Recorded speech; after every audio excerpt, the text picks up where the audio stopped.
بسم اللہ الرحمن الرحیم. بہت شکریہ قاری شفیق الرحمان زاہد صاحب، آپ نے ہمیں یہاں دعوت دی. رب اشرح لی صدری ویسر لی امری واحلل عقدۃ من لسانی یفقہوا قولی. میڈیا کا یا دعوت دین میں میڈیا کا کردار اور اس کی افادیت اور اہمیت ہمارے بھائیوں نے بڑی مختلف جہتوں سے، مختلف پہلوؤں سے اس پہ بات کر دی ہے. یہاں پہ چونکہ علماء کرام موجود ہیں، تخصص کے علماء کرام موجود ہیں، میں چاہتا ہوں کہ ایک ایسی بات آپ کے سامنے رکھوں جو اللہ جانے اللہ تعالیٰ کس کے دل میں بات ڈالے اور پھر بعد میں کسی وقت میں ہم اس کے اثرات ہم دیکھ سکیں یا ہماری آنے والی نسلیں دیکھ سکیں. میڈیا کا طالب علم ہونے کی حیثیت سے میں یہ دیکھتا ہوں کہ اس وقت جو دنیا میں میڈیا موجود ہے اس کی عمر کوئی 150-200 سال پرانی ہے. 200 سال پہلے جو میڈیا جس کا آغاز ہوا تھا موویز کی شکل میں اور پھر فلموں کی شکل میں، پھر بعد میں ٹی وی کی شکل میں، پھر اخبارات اور پھر بہت سارے اپنے وہ جانریز بدلتا رہا. آج وہ ہمارے ہاں سوشل میڈیا کی صورت میں ہمارے ارد گرد موجود ہے، اور ہم نے ابھی اس کی افادیت ہمارے جو بھائی یوسف سراج صاحب نے بڑی تفصیل سے بتائی کتنا پاورفل ہے. اور یہ سارا میڈیا ہی ہے. یہ تہذیبوں کو بدلتا ہے، یہ معاشروں کو بدلتا ہے، یہ ذہنوں کو بدلتا ہے، یہ ثقافت کو بدلتا ہے. یہ سارے اس کے اندر اس کی افادیت کے حوالے اس کے اندر وہ پوٹینشیل موجود ہے کہ وہ سب کچھ کرتا ہے.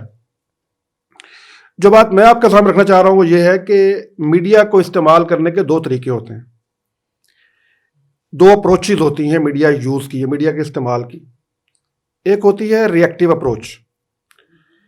کوئی معاملہ ہوا ہے، کوئی واقعہ ہوا ہے، ہمارے جذبات برانگیختہ ہوئے ہیں، ہم نے اس پر فوراً سے ویڈیو بنانی ہے، ہم نے اس کا جواب دینا ہے، ہم نے اپنے جذبات کا اظہار کرنا ہے، اس کو کاؤنٹر کرنا ہے.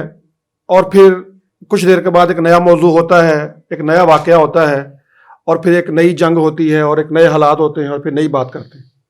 یہ ہے ری ایکٹیو اپروچ.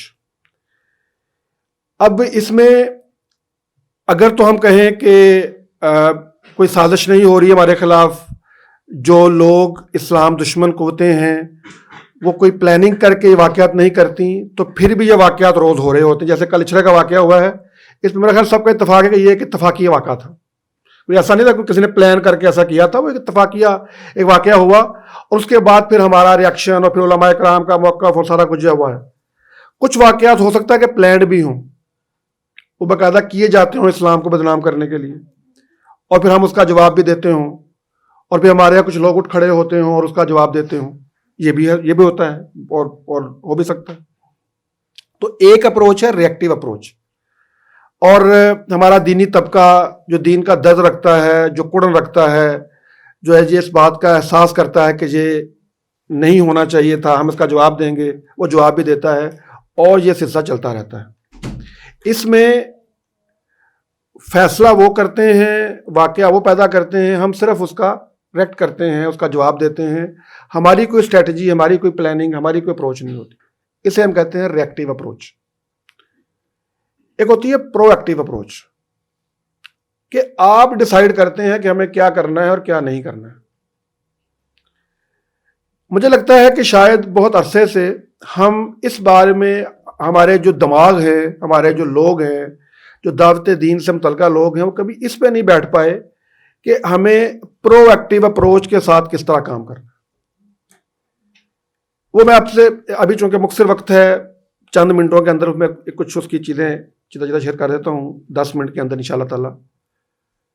اس کے بعد پھر ظاہر بات ہے زندگی ہے، ہر بندہ اس کو سوچے گا، اس پہ اگر آپ مزید کوئی بات کرنا چاہیں تو بعد میں بھی کی جا سکتی. پرو ایکٹیو اپروچ جیسے میں نے عرض کیا کہ وہ کہتے ہیں کہ جی 150 سال پہلے یا کہ ایسا ٹول، اور آج بھی اگر آپ دیکھتے ہیں یہ جو آپ کہتے ہیں سوشل میڈیا، مارک زکربرگ نے یا اس سے پہلے کسی نے بنایا تھا اور سوچا تھا، 20-25 سال ہوئے ہیں اس کو آئے ہوئے، کہ پیچھے جو اس کے پیچھے جو لیگیسی ہے، جو اثرات ہیں، وہ ہم نے کبھی، ابھی تو ہمارے یہاں دیکھیں یہ میڈیا مسلمان ہی کچھ دیر پہلے ہوا ہے نا، اس کو آپ استعمال کر سکتے ہیں. اس سے پہلے تو یہ مسلمان بھی نہیں تھا، ہمارے گھروں میں ٹی وی نہیں تھا نا، ہم توڑتے تھے کہ یہ کافر ہے، اس کو جو ہے ہم نے ایک اور کافر شہید مار دی ہے، ٹی وی توڑ دیے.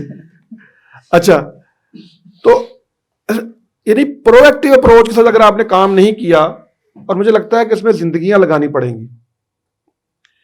ایسا کس طرح ہوتا ہے؟ آج دیکھیں نا، مطلب ایک مثال دیتا ہوں ٹیک کمپنی کی. اب ایپل ہے، ایپل کا مالک اسٹیو جاب تھا، مر گیا ہے، لیکن ایپل چل رہا ہے اور اتنا ہی مہنگا ہے اور اتنا ہی افیکٹو ہے جتنا کہ اس کے دور میں تھا. یہ ایسا کیسے ہوتا ہے کہ نسل در نسل ایک کام چلتا ہے اور وہ متاثر نہیں ہوتا؟ یہ پرو ایکٹیو اپروچ کے ساتھ کام، لانگ ٹرم پلان کے ساتھ کام ہوتا ہے. تو جب آپ نے دعوتیں، اچھا ہمارا تو ایک، یعنی ہمارا تو پلان واضح ہے، صرف اسٹریٹجی اور ٹول بدلنے ہیں نا. کہ کبھی ٹی وی یوز ہو رہا تھا، کبھی اخبار یوز، کبھی رسالے چھپتے تھے، اس کے بعد جی اب ٹی وی کا دور آ گیا تو ٹی وی کے ذریعے سے وہ بات ہوگی، اب جو سوشل میڈیا آ گیا تو بات سوشل میڈیا کے ذریعے ہوگی. ٹول بدل رہے ہیں. آپ کی اسٹریٹجی، آپ کا پلان اور آپ کا گول اور آپ کا ہدف تو وہی ہے جو آج سے 1500 سال پرانا تھا. کوئی نئی چیز تو نہیں ہے اس کے اندر. لوگوں کو اللہ کا دین پہنچانا ہے، بات پہنچانی ہے، ٹول بدلیں گے. اور وہ، لیکن ہم آج کے دور میں بھی شاید اس بات کو بھی نہیں سمجھ پائے کہ ہماری جو اپروچ ہے میڈیا کو استعمال کرنے کی دین کے اشاعت و فروغ کے لیے، وہ ریئیکٹیو نہیں ہونی چاہیے، وہ پرو ایکٹیو ہونی چاہیے. ہاں، ریئیکٹیو کی ضرورت اپنی جگہ پر موجود ہے، اس کے لوگ اپنے ہوں گے، اور وہ جیسے یوسف صاحب نے فرمایا کہ حکمت کے ساتھ کہ اس واقعے کی کیا نوعیت ہے، اس پہ ہمیں کس طرح کا رد عمل دینا ہے، کس طرح کا نہیں دینا ہے، کیا بات کرنے کی ضرورت ہے، کیا بات نہیں کرنے کی ضرورت. وہ حکمت والے لوگ، وہ بھی لوگ ہوں گے، وہ اپنا کام کریں گے. لیکن ایک بڑا طبقہ وہ بھی ہوگا جو کہ دین کی اشاعت کے اس جو ٹولز کو پرو ایکٹیو اپروچ کے ساتھ لے کے چلے گا، اور ایک لانگ ٹرم پلان کے ساتھ چلے گا. کہ ہم نے یہاں بالفرض میں کہتا ہوں ایک پلان ہے کہ ہمارے میڈیا کی افادیت یا ہمارے اس میڈیا جو اسٹریٹجی کی افادیت یہ ہے کہ ہم یہ دیکھ پائیں کہ اگلے آنے والے کچھ سالوں میں، 10 سال میں، 15 سال میں، 20 سال میں عملاً مسلمان، دین پر عمل کرنے والے مسلمان کتنے ہوں گے. اچھا یہ عقیدہ تو شاید وہ پتہ نہیں ہم اس کو کوئی کس طرح سے گیج کر پائیں کہ نہ کر پائیں کہ کس کا عقیدہ صحیح ہے، کس کا صحیح نہیں ہے. لیکن کوئی فزیکل کوئی ایسا پیرامیٹر بنایا جا سکتا ہے کہ اچھا یہ والی چیز جو ہے ہم چاہتے ہیں اگلے 10 سالوں میں، 20 سالوں میں، 50 سالوں میں یہ والی ہمارے معاشرے میں ضرور ہو جائے. ہماری اتنی مائیں بہنیں جو ہیں وہ اس بات پہ قائل ہو جائیں. یعنی زبردستی یہ وہ نہیں ہے کہ مطلب کہ ہم آپ کو سرتن سے جدا، ہم اس طرح سے ہم اپنی اسٹریٹجی میڈیا پلان بنائیں گے کہ وہ اس بات پر خوشی سے آمادہ ہوں اور اس بات کو اپنے دل سے قبول کریں کہ ہاں مجھے جب باہر نکلنا ہے تو باحجاب باہر نکلنا ہے. اس کے لیے ہم نے کوئی میڈیا کمپین بنائی ہو، ہم نے کوئی میڈیا اسٹریٹجی بنائی ہو، ہم نے کوئی لانگ ٹرم پلان سوچا ہو، پھر ہم نے اس کے اوپر ورک کیا ہو، پھر اس کے اوپر اس کے نتائج کے بارے میں فیڈ بیک سروے کروائے ہوں، پھر ہم کہیں نہیں ابھی وہ افیکٹو نہیں ہوئی، ابھی تو اتنے % بھی نہیں ہوئی ہیں، اور اس کے بعد دوبارہ اسٹریٹجی بنے، پھر دوبارہ لوگ اس پہ کام ہو، پھر کچھ سال کے بعد ایک نیا فیڈ بیک ہو کہ نہیں ابھی اسٹریٹجی دوبارہ چینج کر کے کرنی ہے. اچھا کوئی اہداف مقرر کر کے اچھا یہ ہم کہیں گے جی اچھا یہ والی بات تو جی بڑے پیمانے پہ ہوگی، کوئی ادارے سوچیں گے اور کوئی لوگ ہوں گے تو اس طرح سے کریں گے. پیغام ٹی وی ایک شخص نے سوچا تھا اور وہ ہو گیا. 10 سال، 11 سال، 12 سال اس پہ ورک ہوا ہے، اور آج جو قاری شفیق رحمان صاحب بتا رہے ہیں اس کے بارے میں، اس کا وہ جو کچھ بھی ہے، میں آپ کو بتاؤں کہ اس کے پیچھے ایک شخص ہے. وہ کبھی آپ ہم سے پوچھیں گے تو ہم آپ کو اس کو بتا دیں گے کہ وہ کس کا کام ہے. اسی طرح سے آپ میں سے بھی ایک فرد ایک ادارہ کھڑا کر سکتا ہے، کوئی بڑی بات نہیں، اور بشرطے کہ اس کے لیے آپ زندگی دے سکتے ہوں اور لانگ ٹرم پلان کے ساتھ، آپ اسٹریٹجک کسی پلان کے ساتھ آپ کام کر سکتے ہوں. تو بس میں یہ آخری بات اپنی بات پہ یہاں مکمل کرتا ہوں کہ ریئیکٹیو اپروچ بھی ضروری ہے. ہم جیسے بہت سارے کام ہم نے ابھی یہاں ڈسکس کیے ہیں کہ یہ بھی ہونا چاہیے، وہ بھی ہونا چاہیے، لیکن پرو ایکٹیو اپروچ کے ساتھ کام کرنے والے لوگ بھی چاہیے جو کہ زندگی کھپائیں، اپنی نیش کو سمجھیں، جو ان کا میدان ہے. چونکہ آپ تخصص کے لوگ ہیں نا، جو آپ کی اسپیشلائزیشن، یا آپ میں کچھ لوگ الہات پہ کام کرنا چاہیں گے، کچھ لوگ جو ہے وہ ثقافت پہ کام کرنا چاہتے ہیں، کچھ لوگ عقیدے پہ کام کرنا چاہتے ہیں، کچھ لوگ حدیث کے اشاعت و فروغ کے لیے کام کرنا چاہتے ہیں. اچھا اس کے لیے لانگ ٹرم پلان کر کے اس کا ایک، اب جیسے قاری صاحب آپ کے سامنے اسٹریٹجک پلان کے ساتھ بیٹھے ہوئے ہیں کہ میں لوگوں کے اندر یہ جو بدعقیدگی ہے جادو جنات کے ساتھ کے حوالے سے اور نظر بد کے حوالے سے، اسے دور کرنا ہے، تو ایک شخص ہے اس کے پیچھے اور وہ کر چکا ہے.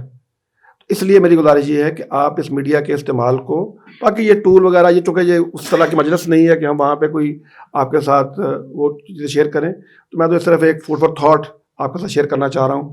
انشاءاللہ اس کے بعد بھی اللہ زندگی دے انشاءاللہ ہم دوبارہ بیٹھیں گے، اس پہ بات کریں گے اور یہ بات چلتی رہے گی. اللہ تعالیٰ مجھے اور آپ کو حق بات کو حق سمجھ کے اس کی پیروی کرنے کی توفیق عطا فرمائے اور باطل کو باطل سمجھ کر اس سے بچنے کی توفیق عطا فرمائے. آخر دعوانا الحمدللہ رب العالمین. زندگی شعور سے، الحکمہ انٹرنیشنل.